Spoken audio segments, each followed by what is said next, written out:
us as youth, we've seen a lot of uncommitment. Where does this root from, and how can we address it? The root can be different for different people. I would say it's rooting from a space of insecurity and fear.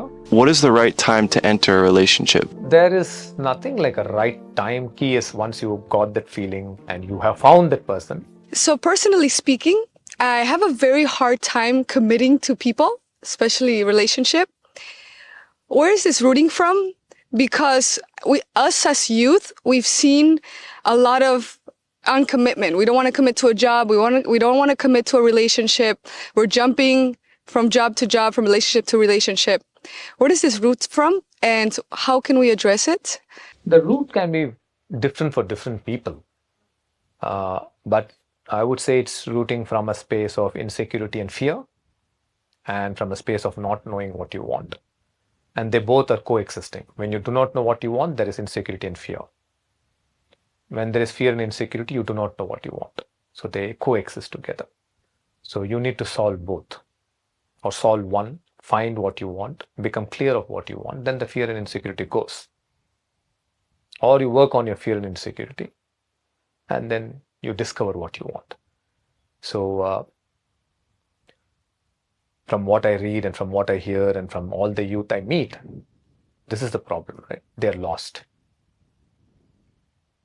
They don't want to commit. They do not want to commit to a relationship. They do not want to commit to a job. They want change. So there's nothing like you have to commit or stay non-committal. Life is a flow. It's like a river. Okay, so there is nothing like you need to live this way. So staying continuously committed also is not is not something that is great, and staying continuously non-committed also is not great or bad. So life is, today you might feel committed, tomorrow you might feel non-committed. It's a flow. So so you should not get it into your head that, oh no, we are being preached that we have to stay committed. We are being preached that we need to stay in one job. There's nothing like that I'm talking about. Ultimately, you need to find what you're passionate about. You need to find what is giving you the joy, what is giving you that happiness.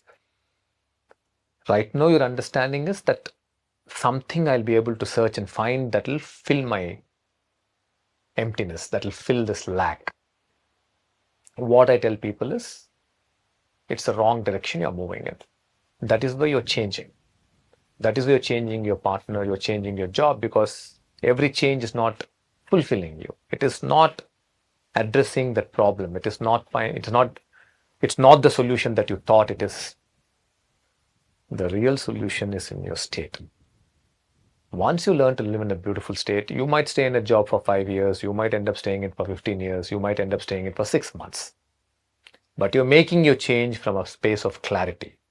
You're making your change from a space, okay, this job I am unhappy with. I need to find another job. That gives me more satisfaction. It is coming from a state of clarity. This relationship is not working. I have done everything. It's come to a stage where it's not working. It's time to move on. It's coming from a place where there is no conflict, inner conflict, where there's no inner anger or fear, all that. In absence of all that, from a beautiful state, you're able to make those decisions.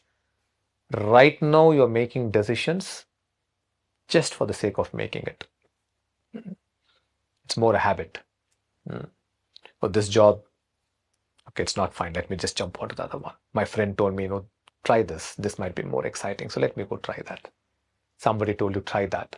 Or you read in social media, this is the most upcoming or the area to focus on. So, okay, let me now jump onto that and try that. So it's just something that you are constantly changing without any purpose, without any meaning, without any actual substance to it. That is why you're feeling so bored and so lost. And that substance only comes when your state is a beautiful state. Namaste, Shri Krishnaji. So this may have been answered previously, but I would just like to know, what is the right time to enter a relationship? There is nothing like a right time to enter into a relationship other than your age. But love is something that you experience from a very young age. So it's different kinds of loving relationship that you experience as you grow older, right? So there's nothing like a right time, but you come to a stage where, some of you it could be when you're 19 years old, or some of you it could be when you're 25 years old, or for some it could be 30 years old. But you come to that space where, okay, you feel that, yes, I need to have a life partner. There are some who are doing it when they're 70 years old. So there is really nothing like the right time, but it's a feeling. It's a feeling that you have when you feel that, okay, it's time, I need to find the partner of my life.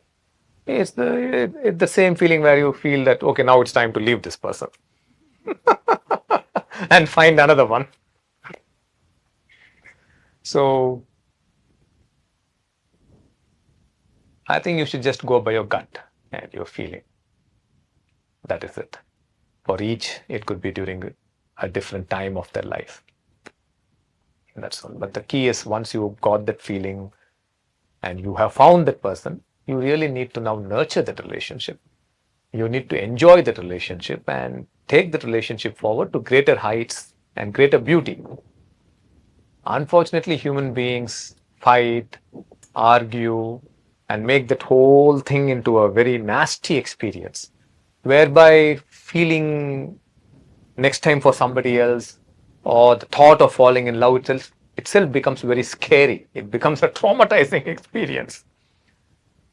And that's again happening because the absence of beautiful state. You have to nurture that relationship and grow in that relationship from a beautiful state. If you do that, then age, time, all this is irrelevant. It's of no relevance at all. You are living every moment of your life from that state, and every moment is so beautiful. And time is moving, and life is moving forward. And when you look back, it's been a beautiful life because of your beautiful state. Today, when people look back, though they would have stayed together for 30 years, 40 years, when they look back, it's looking back at all the hurts, all the disappointments.